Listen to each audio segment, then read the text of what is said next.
It's all about the mind. That's really where it's at. It's happening in here. And it's got to happen inside first if you want it to happen outside at all. Some people are waiting and waiting. I haven't got anything. I haven't got anything. And they're whining and crying and, and they're waiting for it to come. What they don't understand, what's coming is a reflection of what they're seeing inside. Most people let what's happening now control what they're thinking. They don't like it, and they're waiting for it to change. It'll never change. That's why I say if your goal is to get out of debt, you're going to stay in debt forever. If whatever you're thinking about is coming to you, it's all about the mind. And it's about your mind, not mine, yours. We're talking about you. What's happening in my life has to do with my mind. But if we're talking about you, it's all about your marvelous mind. Now, we played this slide yesterday. We say understanding your mind and working in harmony with the laws governing the mind is essential. It's essential. And if you're not following it, you're toast, baby. That's just the way it goes. Now look at it. We talked yesterday about paradigms. Let's stop and think about what it is. It is a program. You have programs in your computers. You have a program in your phone. There's all kinds of programs in this phone. Do you know there's more power in this computer that's in this phone than the rocket that took the first astronaut to the moon? There's more power in here, in this phone. Think of what we're working with. That's the change that's taken place since then, you see. Well, just the same as the power in here works, or the power that's pulling these slides up on the screen with me, you've got programs in here. And it's controlling your bank account. It's controlling the health of your body. It's controlling your relationships. It controls everything in your life. It is a mental program that has almost exclusive control over our habitual behavior. And you got to get this straight. Almost all of our behavior is habitual. What do you think of that, Al? Play with that for a little while. Yeah, look here. Most people are extras in their own movie. They never see themselves playing the game. It's always someone else. It's rather strange, you know. What do you really want? Now, this is a time to think of what you want. I mean, we're coming up on Christmas and, all the religious holidays. And this is where you ask Santa, the gods in the sky we call Santa, please bring me this, please bring me that. As little kids, we're taught, this is what I want. But we're not taught as we go through the year that we can really have everything we want. All we have to do is ask for it. We're only limited by weakness of attention and poverty of imagination. Now think, we're only limited by weakness of attention and poverty of imagination. Imagination is the most magnificent tool. It's a instrument we got in here, and it'll take and create anything in our mind. It's absolutely phenomenal when you stop and think about it. Now, there's a record that I played this record at least once a day. The Strangest Secret. I would imagine you can buy this. You could probably get it on a program of some kind if you just go looking for it. You want The Strangest Secret by Earl Nightingale. Now, do you know, I remember years ago, I had an office, a cleaning company. We started in Toronto. And cleaning means cleaning floors, cleaning buildings. And I would have people come in at 6 o'clock in the morning, the sales staff. And we would sit and listen to this entire record. I'm not sure how long it is. It's probably, 40 minutes, something like that. But every morning, 6 o'clock, every morning, we did it for ages. I had one guy that he got out of the Air Force and he came to work with us. And whenever I played that record, he got so angry with me. And I thought, you'd think this guy, if he would listen to this, it would control something inside. But he didn't listen to this. He did not listen. He listened to the voice inside, the old paradigm. Man, he eventually quit and he went back in the Air Force. Yeah, he's gone now. God bless him. Take care of him. All right? Listen, if you can get a hold of this record, get it. It is 40 minutes of the best philosophy. I was wondering how long it is. I've been saying this 40 minutes for years. 40 minutes, the best philosophy you'll ever find. Is absolutely incredible. Now look here for a moment. Really look closely at this. This is you. You are a mass of pure energy. Like everything, you function on frequencies. And you can experience greatness. All you have to do is get on a great frequency. And you're controlling the frequencies. God, this is so good. Now look it. We played this before. Let's look at the mind and paradigms, because this is where attitude is. Now, you see, if you're letting it bother you that, well, didn't you play this yesterday? I did play yesterday. And for myself, I played the day before and the day before and the day before. Now, look, I earned millions of dollars, literally. I'm really a pretty happy guy. I'm 87. I'm still going strong. And, I'm living exactly the way I want, doing what I want. And it's because I listen to this all the time. It's the repetition. Just take my word and do it. Now look it. It's about your mind and your paradigms. Dr. Thurman Fleet was very involved in the healing arts and holistic health. He stated the mind is an activity, not a thing. It's an activity. No one has ever seen the mind. In order to gain clarity and eliminate confusion, I'm going to create an image that we can work with. See, if you're trying to work with something you don't have an image, then everybody's going to build a different image. So we're all operating with different images and trying to get the same result. It ain't going to happen. So I said, I'm going to make an image of the mind. No one has ever seen the mind. Mind is not a thing. It's an activity. It's vibration. That's what the mind is. Mind is activity. It's actually the interchange of ideas in your mind. All right? That's what mind is. Now look it. He said, let this represent the mind. And he took and he divided the big circle into two parts. And he said, we will make the top half of this big circle the conscious mind. And right above the conscious mind, you have the subconscious mind. And the mind operates and expresses itself with and through the body. The body is the instrument of the mind. Now, I have put this, every time I show this for the first time, I have put this statement on. This is the most valuable idea I have ever learned, ever in my entire life. Now, it's about this idea I want to talk to you about. I'm going to play a record. I want you to listen to this record. This is very valuable. This is a record. Okay? Hello, this is Earl. The magic word is the best for people. Whoop-hoo. Hello, this is Earl Nightingale, and this recording, the magic word, is the first of 12 you'll receive in this series titled How You Can Lead the Field in the Modern World. Before we start, I'd like you to know that I'm not going to try to tell you how to live your life. That's none of my business, nor is it anybody else's business. That's your business. Nor is this Lead the Field program a collection of pleasantries, platitudes, or Pollyanna. It is a summation of more than 20 years of research on one subject, and that is, why do some people do so well in life, while so many more do not? And the first thing let's talk about is the magic word. The experts call it the most important word as far as the results we get from life are concerned in this or any other language. And that word is attitude.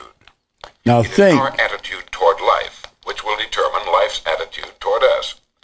Let's face the fact honestly that we shape our own lives, and the shapes of them will be determined by our attitudes. Now,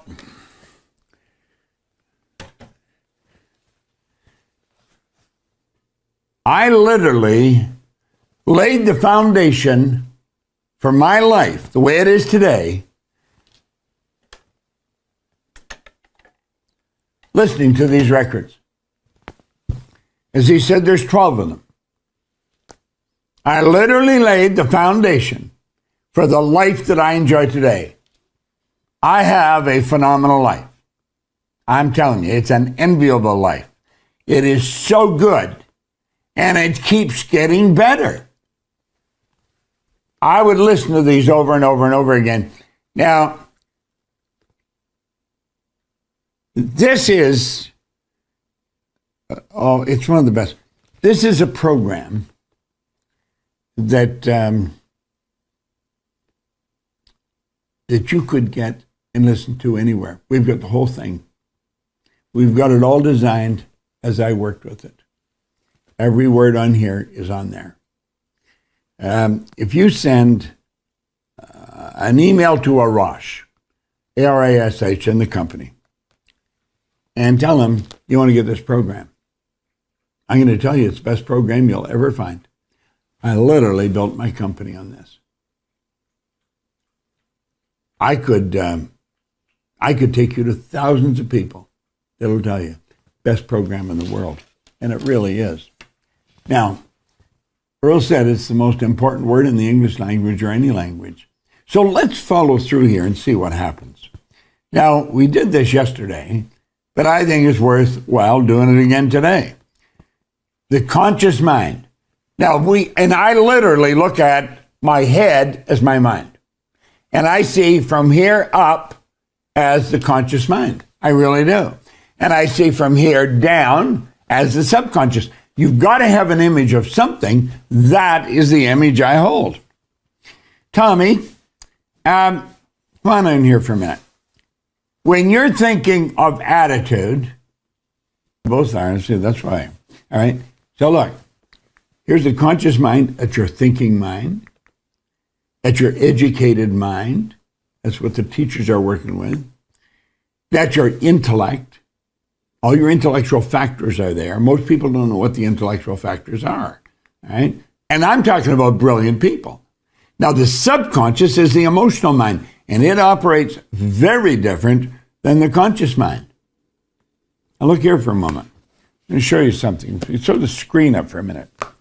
There, Dan, or whoever is doing it. Okay? Look at this for a moment.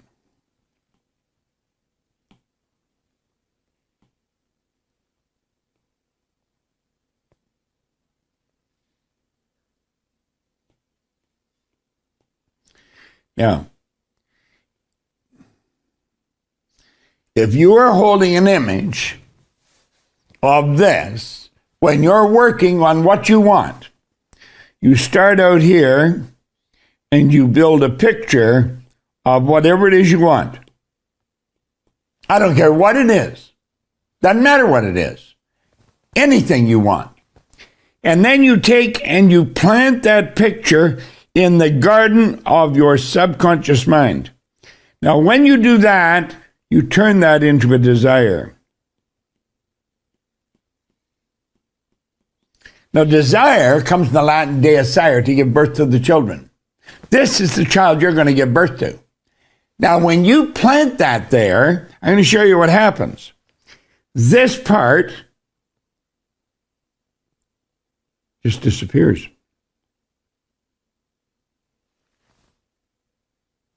This, then, is attracted to everything and anything in the universe that's required for the manifestation of this idea. It could be something up here. Could be something up here. Here's something here. Down here, down here. Do you know that every one of them begin to move toward you? Now, here's the crazy part. I remember many, many years ago, Earl Nightingale say, as you start to move towards your goal starts to move toward you. I thought, this is absurd. Of course, I'm seeing a car that I want, and I'm moving towards the car. Well, I could get that, but how the hell is the car going to move towards me? Never got it, never got it. Took me years to understand this. However, I understand now, your subconscious mind is your universal subconscious mind. This is the universe that you're tapped into. Now, that may sound preposterous, especially if you've just started to study this.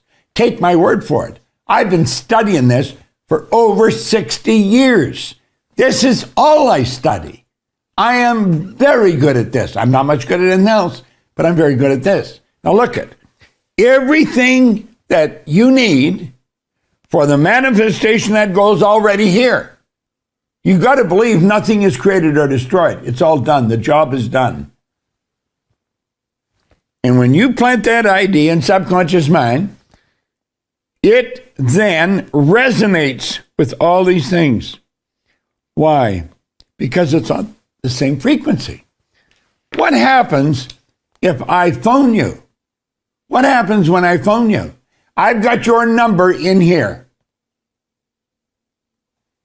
I can dial your number, and it doesn't matter where you are, I'm hooked up to it. This could be your number out here. And I hook up to your number. Then I attract it, and we get talking. You could be over in Kinabalu, and I'm sitting in Toronto. And we're connected because we're on the same frequency. Well, you see, everything that's on the same frequency as your desire instantly begins to move toward you. Now, you're going to see that attitude plays an enormous part here. Let's get rid of that for a moment and come back here. Put it back up on the screen. All right? Now, the conscious mind has the ability to choose. How come? Because it can think. It can think. So we can choose. Okay? I'm going to get the wrong thing going here. Hold on.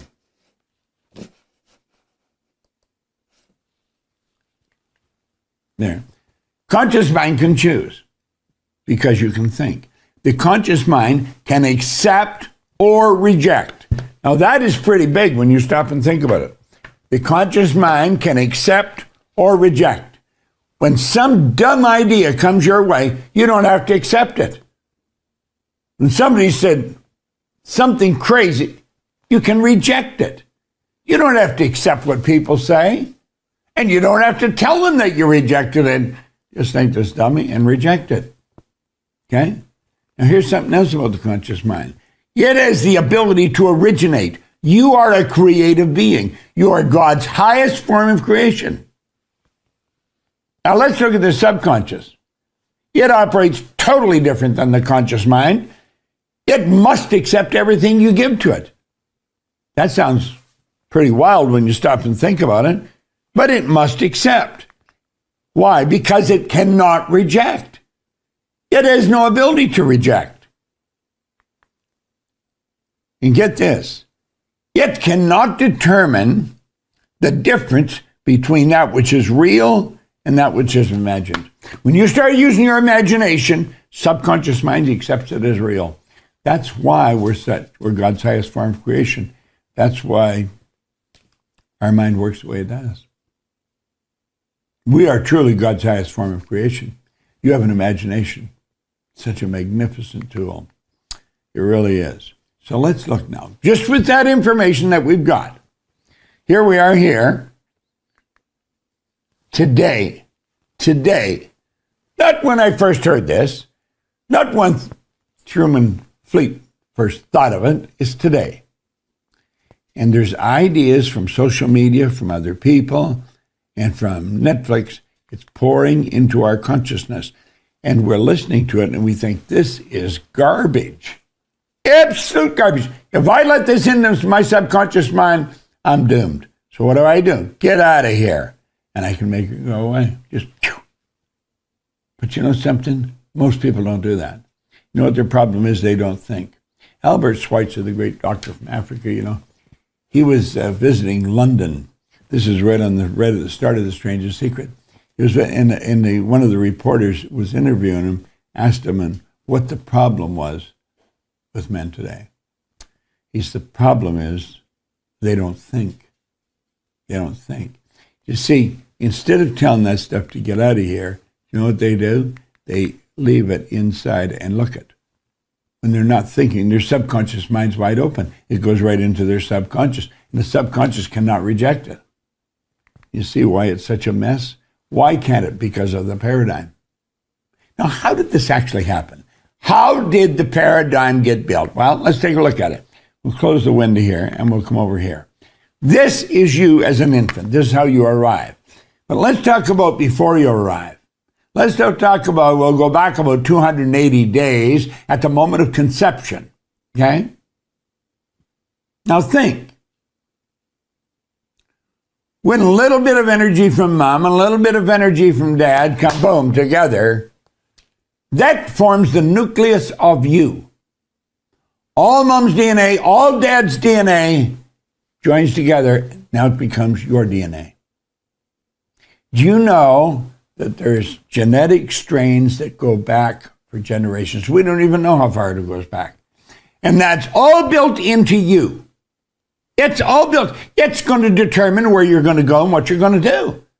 This is absolutely wild when you think about it. I've been thinking about it for a long time. I see so many things my sister does, and I think, my God, she's just so much like mother. But you know something? I see things I do. They're just so much like mother. Yep, we get programmed. The subconscious mind, when we arrive, has a program that's already written. It came from mom and dad, their mother and dad, their mother's mother, mother and dad. It goes back and back and back a long way. And here we are now. We've arrived on the scene, the little mind wide open, and everything that everybody's talking about is going right into the subconscious mind. And of course, they're in the same environment and hearing the same thing. Do you know that almost all welfare recipients are third and fourth and fifth generation welfare recipients? Now think of that. Almost all welfare recipients. They're just waiting for a handout from the city. Because their parents did, and their parents' parents did, and their parents' parents' parents did. It's rather sad. And they generally congregate in one area of the city. This is pretty wild when you think about it. Now here we are years later, doing very much the same thing. Why would we do that? Well, in the subconscious mind, the paradigm is built. So let's look here. The conscious mind, okay, deals with wants. You have anything you want. It's a marvelous thing to understand. And when we impress that upon the subconscious mind, through repetition, that idea turns into a desire. That idea turns into a desire. Okay? That desire then has to be expressed with and through the body. The body is the instrument of the mind and produces the results. Get that picture in your mind, because that's what you're doing right now. I don't care what you say, this is exactly how it works. Let's keep thinking. Here we are here. There's a power flowing into the consciousness. I think you better blow this up on the screen. Put it on the full screen. There's a power flowing into your consciousness. As this power flows in, you think. And then you send those thoughts off into the universe. At the same time, you're impressing them upon your subconscious, and the universe is sending thoughts back to you. The energy that you send out is coming back.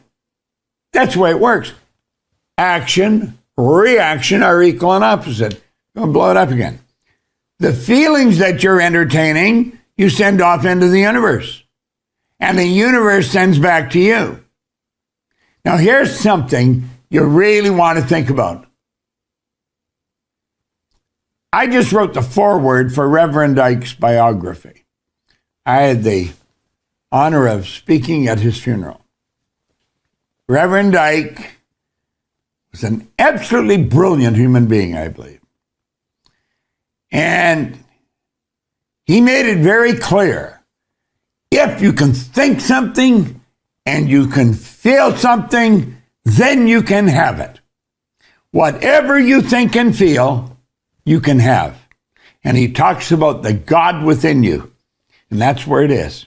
And you see, it's the thoughts that you impress upon the subconscious that set up the feelings. Those feelings are expressed with and through the body. Now pay attention here. That is how your results are formed. 1, 2, 3, bingo. It's the thoughts, the feelings, and the action that produce the results. And that is called attitude. Attitude is your position or bearing is indicating thoughts, feelings, and actions. I'm going to tell you, if your attitude is bad, you are in for trouble. The beautiful truth is, no one can take control of your attitude without your permission. You have the ability to deal with the attitude yourself. You actually do. Yet it's a beautiful thing to understand. Attitude is the most powerful word in this any language. It's our thoughts, feelings, and actions. And no one can take control of that away from you. Now, you may have a paradigm that leaves the control to somebody else. You may be reacting to life everywhere you go. A paradigm is a mental program that has almost exclusive control over our habitual behavior, and almost all of our behavior is habitual. So you see, you could actually have a paradigm that blames outside forces, conditions, circumstance, environment for what's going on. I was taught a great lesson by the man that put my hand. It was a great lesson. He said, Bob, you are the only problem you'll ever have, and you are the only solution. That's what an attitude is. Now look here. You already know, and you have the power to accomplish most anything you want. You already have that. However, most have not developed a clear understanding of how paradigms are formed and how they control our habitual behavior. This is something you're going to take a real grip on. This is really powerful stuff. This is going to be determine whether you have wealth and abundance. Therefore, we frequently do not do what we already know how to do. We don't do it. Now think. We're not doing what we know how to do. We know how to do a better job. You know, way back in the 70s, I worked with all of the Prudential Insurance Company, largest insurance company in the world. I worked with all of Metropolitan Life, the largest insurance company in the world. 1 month Met was, and the next month Pru was, and they just flipped back and forth. They were giants. I worked with them all. They would wait until I come into their territory, and they always knew where I was working by the results that their salespeople were getting. One regional manager could look on their spreadsheet when they'd see the sales of the whole company, and they always knew where I was working. Now, do you know what I did? I just worked on this. I worked on their attitude. I have them making a 9 a.m. call and asking everyone to buy $100,000 worth of insurance. I had everybody doing that. Sales went up by hundreds of millions of dollars. They knew how to do it. They weren't doing it. Now look at superior knowledge, inferior results. That's going to cause confusion and frustration. So let's put our model back up here. Here's Mr. Stick Person, all right, or Mrs. Stick Person. Now this, you got all this knowledge in your conscious mind. They're smart as anybody you'll ever meet. You talk to them and they're brilliant. And you look at their results and it's absolutely pathetic. How can brilliant people make such obvious errors? How can people that are absolutely brilliant get such terrible results? Think about it. Well, here's why. It's the paradigm that's controlling their life. That's why. It's rather sad. Now look at this.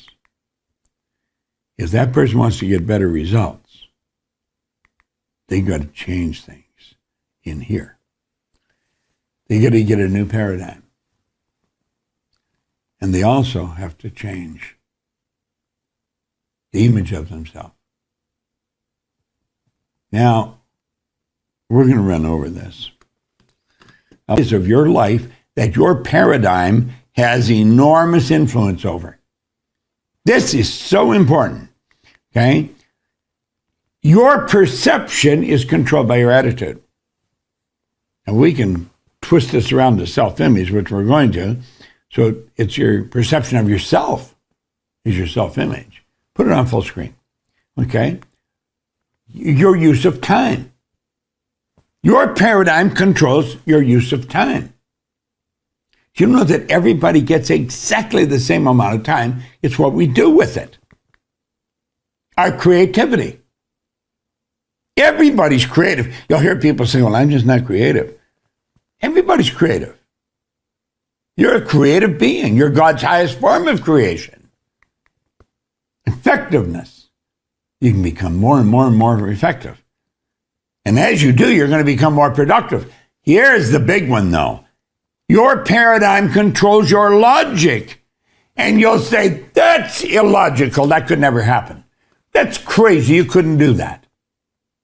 Well, the truth is you can do the things that are illogical. You can do the things that are crazy. You think it was logical that a plane could fly and carry people in it in 1900? No. Not in 1901 or 1902. It wasn't until 1903 that they actually got that thing off the ground. Now, you see, everybody thought it was illogical. And then it was an attitude because they were up for 14 minutes.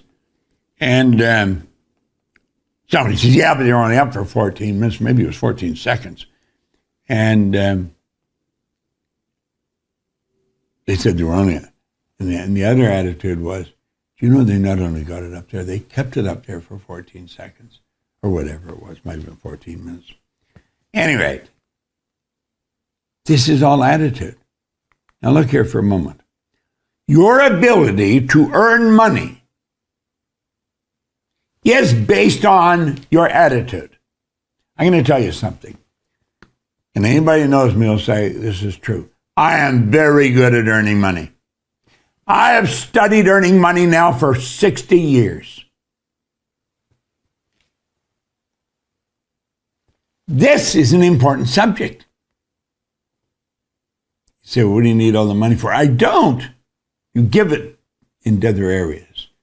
Your ability to earn money, you can develop. That is an ability that you can develop. Some people are very good at cutting people's hair. Some people are very good at painting people's houses. Listen, you become very good at earning money, and you can do all kinds of good in the world. I am very good at it. I've been good at it for a long time. I learned very early how to earn money. Now look at, it's almost like you're boxed in these areas, okay? Take the walls down, you can go where you want, but they don't. And so we put this wall up all around. They go to change their use of time. I'm going to get up earlier. 3 days later, they're right back into the same slot again. Why? Paradigm. They find a way they can be more effective at work, and they know if they're more effective, they're going to increase their income. But then they find that a couple of days, they're doing the same old thing. Your perception never changes, always looking at it the same way. Now look at it. When you make up your mind that you are going to change your paradigm, you're going to change it, those walls come down. Now, look at when the wall comes down, everything starts to improve. This is a beautiful thing. It really is. When you imagine, I want you to just imagine how your entire life will change as you begin improving any and all of these areas of your life. The change is going to be huge. And get this, it's permanent. You see, I didn't go back. When I started to study this, I didn't go back. I stayed here. I like this better. I didn't go back mixed with the people who are always complaining, always losing. I stayed with the people who are always winning. And that's what I'd recommend you do. So the changes are not only huge, they're permanent. It's a beautiful thing to know. Now let's imagine you just changed your use of time. Wow. Could you change your income? Well, in both Prue and Met, when I had them making 9 a.m. calls, sales went up by hundreds of millions of dollars. In fact, there was a gentleman, Rudy Michaud. He was a good man. He is a good man. He's a friend of mine. He was the senior vice president in the Metropolitan Life Insurance Company. I worked with him when he was a president, or just senior. He was the vice president of the Eastern Territory, all the East Coast. Then he became vice president of about 40% of the company. I did a lot of work with them. Now I'm going back to the early 70s, mid-70s. His daughter saw me on television one day, and she says, "Dad, I think that's the guy that used to work with you." I really looked, and he says, "Yeah, it is." So he sent a message to our company, and one of the administrators in the service area got it and sent it on to me and asked if I would phone him. He said, "Bob, I just wanted to thank you for the good work you did for me 25 years ago." Not too many people get a call like that. That's how good it was. And this is what we were teaching. This is what we were giving everybody. You can't get better information than this. I don't care where you go. And we talked about this yesterday. Einstein said the intuitive mind is a sacred gift. The rational mind is a faithful servant. We have created a society that honors the servant and has forgotten the gift. And you take a look at your gifts, there they are. They're the intellectual factors. Now look here for a moment. Let's stop and look. Here we are here. There's the mind and there's the body, okay? We'll take and divide it into two parts, okay? There's the conscious mind and there's the subconscious mind. Now, the conscious mind, we have hooked up to it all our sensory factors. You can see, hear, smell, taste, touch. And they're like little antennae sitting there plugged into our conscious mind.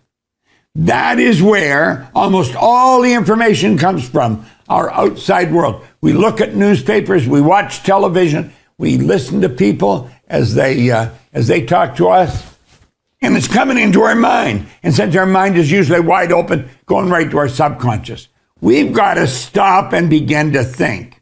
Let's understand this. The conscious mind is also your intellectual mind. And all those powers you've got locked up here: perception, the will, imagination, memory, intuition, and reason. But we learn nothing about them. School doesn't teach us anything about these. And so what happens? Here they are, sitting there, the most valuable tools you've got, sitting right there in your consciousness, and we never learn how to use them. Never learn how to use them. I was having Patty, my designer, make me a couple of signs for a friend of mine. Intuition is most important. Okay? And your intuition is your most. Intuition is God talking to you. That's right. That's spirit talking to you. It comes in the form of a vibration. Now, your conscious mind has the ability to pick up vibration and translate them in your mind. You can do that. It's so good. Do you know, I can walk by a person in a hotel and I can tell you exactly what they're like. I can walk into a boardroom where we're sitting down to maybe sell a company our services, and I know what everybody at the table is like. I know whether they operate from the left hemisphere of their brain, and I should ask them, what they think of what I'm talking about. When I see somebody else sitting there, and I know they operate from the right hemisphere of their brain, and I ask them, "How do you feel about this, Harry? What do you think about this, John? Mabel, how do you feel about it?" You see, there is just a distinct difference. Some people operate more from the emotional side. Other people are very analytical and they operate from the other side. Well, let's understand how all this works, because we've got all this power locked up in our consciousness. And we've got to understand that when a person tells us they're going to change something, odds are pretty good they're not going to change it, because their paradigm is controlling them. Now look here. It's with these higher faculties that we can tell the paradigm to get out of town. And then we can take and build a new paradigm. Now, that's a beautiful thing to know. Look at your emotional mind is where the paradigm is. But you have the ability, with these higher faculties, They give you control over yourself. With these higher faculties, you can tell the paradigm, get out of town. Then you can go ahead and you can build a brand new paradigm. So you know what you're doing? You're building a program in your subconscious mind that's going to have you doing things that produce results all the time. That's the beautiful thing about studying this material. You see, it was through listening to these recordings that I changed my paradigm. You know, it took me 9.5 years to find out what I had actually done. I'd gone from being flat broke to earning millions of dollars. How do you do that? Well, this is how you do it. My life changed so much, I really couldn't understand it. And it was because I was listening to these things all the time. See, it's it's not the information. It's the repetition of the information. The repetition of the information. Throw that screen up there again, Dan, or Tom, whoever's running. I don't know who's doing it. All right? Now look here for a moment.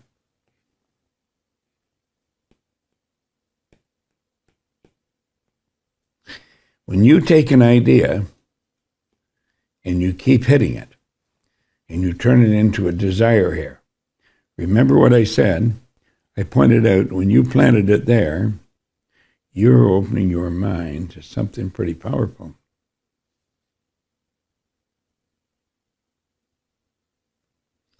Now, when you plant it, you are hooking up to everything that you're in harmony with, okay?